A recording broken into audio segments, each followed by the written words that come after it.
ছোট থেকেই তিলে তিলে বড় করে এই তো আজকে হাঁসটাকে আমি জবাই করে নিলাম। অনেকটাই কষ্ট লাগলো। পূর্বাঞ্চলের শাকিলা আপুর থেকেও বেস্ট হাঁসের মাংস রান্না করব।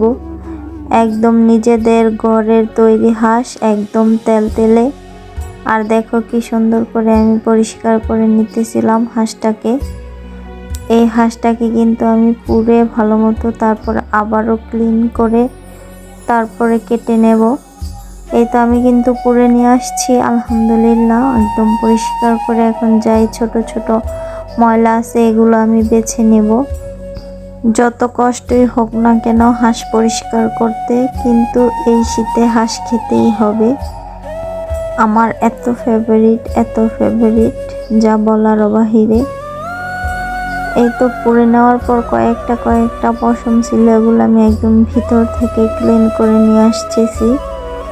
এই তো অফ ক্যামেরায় কিন্তু আমি হাঁসটাকে পরিষ্কার করে তারপরে তো কেটে নিয়েছি। হাঁসটা কিন্তু কাটতে আমার অনেকই কষ্ট হলো, একদমই শক্ত টাইপের ছিল। প্রায় হাঁসটার বয়স আছে 16 মাসের মতো। 16 মাস ধরে আমি 3 বেলা খাইয়ে ওকে আমি বড় করেছি। এই তো হাঁসটা কিন্তু আমি ভালো মতো ক্লিন করে নিতেছিলাম। এই তো গলার দিক দিয়ে অনেক ময়লা থাকে, এগুলোই বার করে নিতেছিলাম। যে পর্যন্ত লাল পানিটা থাকবে ওই পর্যন্ত আমি ধুবো। আমি কিন্তু আজকে হাঁসটা পরিষ্কার করার সময় বাহিরে এই তো হাঁসটা ভালো মতো কেটে কুটে নিয়েছি। কেটে এই যে ধুয়ে নিতেছিলাম। এই তো এগুলো আপনারা খান কিনা জানি না, আমার কাছে কিন্তু রান্নার পর খেতে ভালোই লাগে। ছেলে হাঁস ছিল ওটা। আমার 2টা ছেলে হাঁস ছিল, আমি আজকে একটা জবাই করে নিছি আর একটা আছে। এই তো আমি এই হাঁসের সাথে কি রান্না করব আজকে বলতে পারবেন? আমি কিন্তু অফ ক্যামেরায় আরো অনেকবার ধুয়ে নিছি, দেখেন তারপরে সাদা পানি বের হয়েছে। হাঁসের মধ্যে কিন্তু অনেক ময়লা থাকে, অনেক মানুষ এই হাঁস পরিষ্কার করার ডরেও কিন্তু খেতে চায় না। আমিও কিন্তু এমনটা করি। আমাকে অনেক দিন ধরে বলা হচ্ছিল একটা হাঁস জবাই করো, কিন্তু আমি হাঁস ক্লিন করার ডরেও কিন্তু আমি হাঁস জবাই করতেছিলাম না। এই তো সব ধরনের মশলা, পেঁয়াজ কুচি সব কিছু করে আমি এই তো হাঁসটা বসিয়ে দিতেছি। এই তো তেলটা কিন্তু আমার গরম হওয়ার পর আমি পেঁয়াজটা দিয়ে দিয়েছি। পেঁয়াজটা ভালো মতো নেড়ে চেড়ে নেব। আজকে আমি হাঁসের মাংস দিয়ে খিচুড়ি দিয়ে খাবো। এই তো বৃষ্টির দিনের খাবার, আজকে আমার ঠান্ডা ঠান্ডা রাতের খাবার হবে। যেহেতু নিজেদের ঘরের হাঁস, তার জন্য কিন্তু অনেকটাই কষ্ট লাগতেছিল হাঁসটা রান্না করার সময়। কিন্তু এমনিতে একটা লাভ হয়েছে, হাঁসটা যদি আমি কিনে আনতে যেতাম তাহলে 900 থেকে 1000 টাকা লাগতো। দেখো আমি ঘরে তৈরি করেছি দেখে কিন্তু আর আমার হাঁসটা কেনার কোনো টাকার খরচ হয়নি। এটাও কিন্তু বুদ্ধি। দেখো আমি হাঁসটা কিন্তু ঘরে তৈরি করে নিছি, তার জন্য আমার কোনো কিছুই লাগলো না।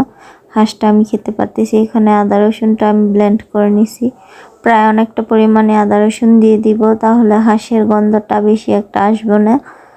এই তো হাঁসেরটার জন্য আমি আদা রসুন তো দিয়ে দিছি। এখন একটু ভালো মতো নেড়ে ভালো মতো কষিয়ে নেব।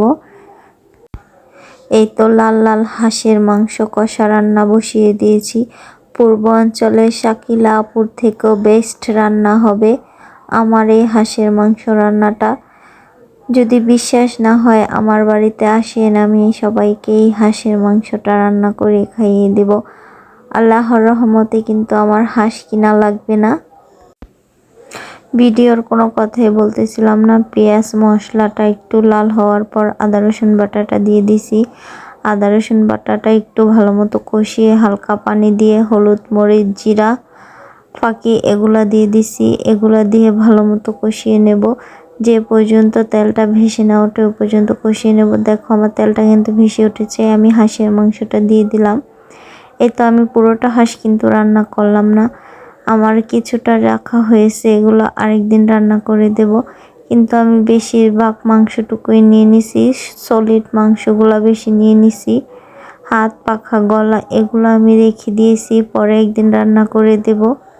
যেহেতু দিন ভরে সংসার আছে, ছেলে মেয়ে আছে, রান্নাবান্না আছে, ঘরটর ক্লিন করা আছে, দিনের বেলা বেশি একটা ছুটি নেই, সব কাজকর্ম করতে করতেই আমার দিন শেষ হয়ে যায়। তাহলে আর কি আর করা, রাতের বেলা এই তো আমি ভিডিওটা এডিট করতে বসেছি। আমার শরীরটা এত খারাপ লাগতেছে আর এত ঘুম পাচ্ছে, কি আর বলবো, এত কষ্ট করে ভিডিও বানাই।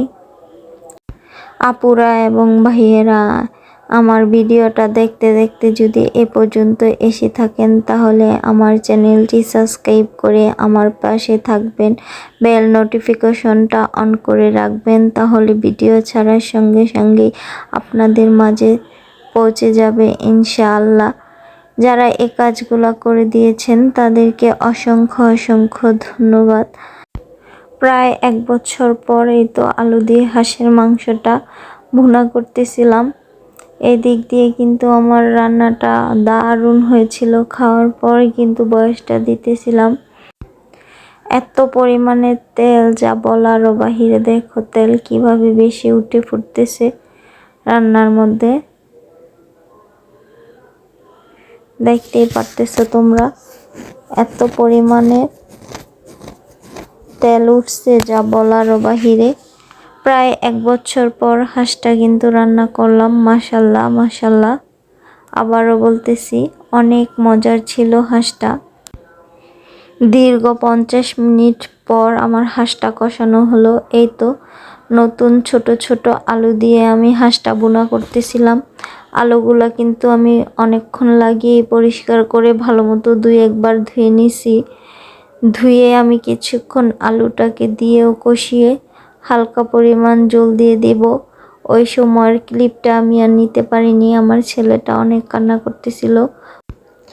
তারপরে আমার শাশুড়ি মা কিন্তু তরকারির মধ্যে জল দিয়ে দিছিল, জল দিয়ে ঢাকনা দিয়ে রাখছিল।